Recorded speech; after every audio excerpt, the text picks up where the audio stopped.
Thanks for tuning in about my journey with bipolar disorder. So my brother called my mom and was like, there's something seriously wrong with Wendy. She's posting like crazy on Facebook. I don't post on Facebook, or very rarely. And there was something seriously wrong with me. I was manic. And I was super embarrassed after the fact of everything that I posted and was gonna delete it. But I realized it could be a teaching opportunity, that people could essentially go back through my Facebook posts and go on the journey through mania with me. And so I left them up and decided to create this video. My mind is firing, racing, like wild horses across the vast desert, each one jockeying for the lead. But I see them all clearly, and I see their interconnectedness. I see relationships others can't. This creates vision and creativity. It's a gift. I'm going to change the world. The storm clouds roll in. Paranoia has arrived. My mind creates a story for everything I'm taking in. To you, it may be delusional, but to me, it's my reality. The ones closest to me are trying to take me down. I isolate, push away my loved ones, the very ones trying to help me. The gift has become a curse. I must protect myself from the world. There was one person I trusted, one person I leaned on.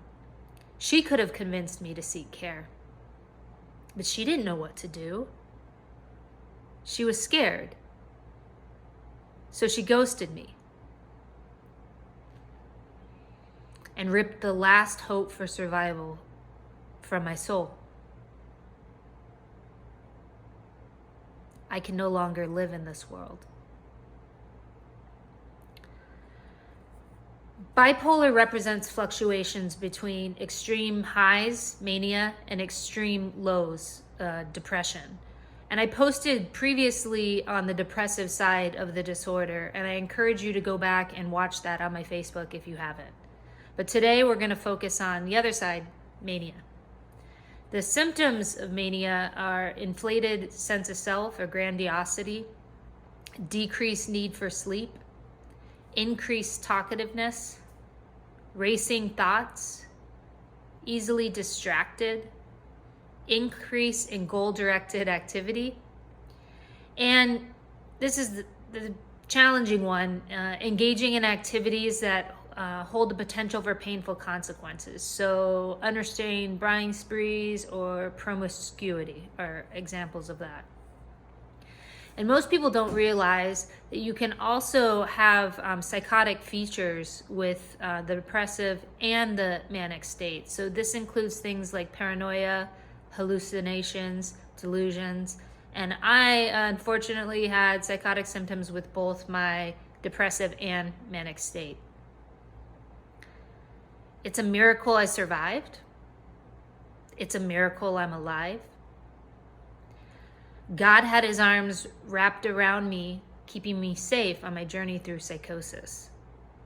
Because I have a purpose: to bring awareness to mental health, to not just those struggling, but to those helping those struggling. And if you don't know how to help your loved ones with this disorder, how do you keep your loved ones safe? So I put together a few lessons for both the one suffering with the disorder and the caretaker. So the first one, lesson 1, to those who have this disorder: take your medication. It's there to keep you safe. I know it can feel like the medication destroys your sense of self, but it will get better with time. Lesson 2, create a support network. Find a close group of friends and family and trust their opinion. When they say something's going on with you, you need to listen. And for the caretaker, lesson 3, be prepared for a relapse. More than 50% of those with bipolar disorder will come off their medication. I did, and I stopped listening to my support network and actively pushed them away.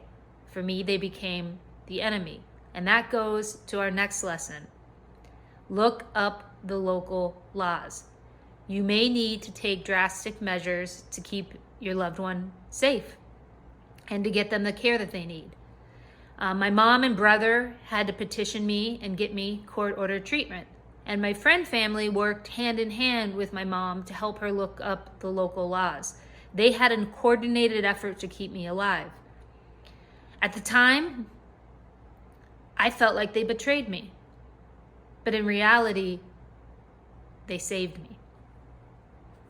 And the last one, it goes for caretakers as well as the individual. Lesson 5, have compassion.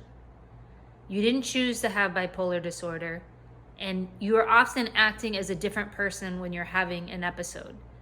And caretakers, I'm not saying that you shouldn't hold your loved one accountable, like if they stop taking their medication. You can hold them accountable, but you have to do it from a place of compassion.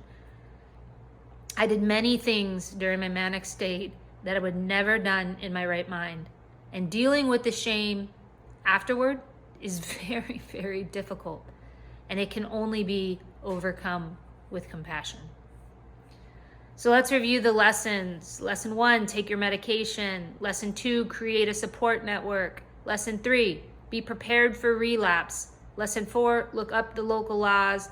And the most important one, lesson 5, have compassion. I have a purpose. No, we have a purpose. To break this, raise awareness, break the stigma, and save lives. By God's grace and the help of my loved ones, I'm still alive. So please share my message and let's help others in need. Thank you.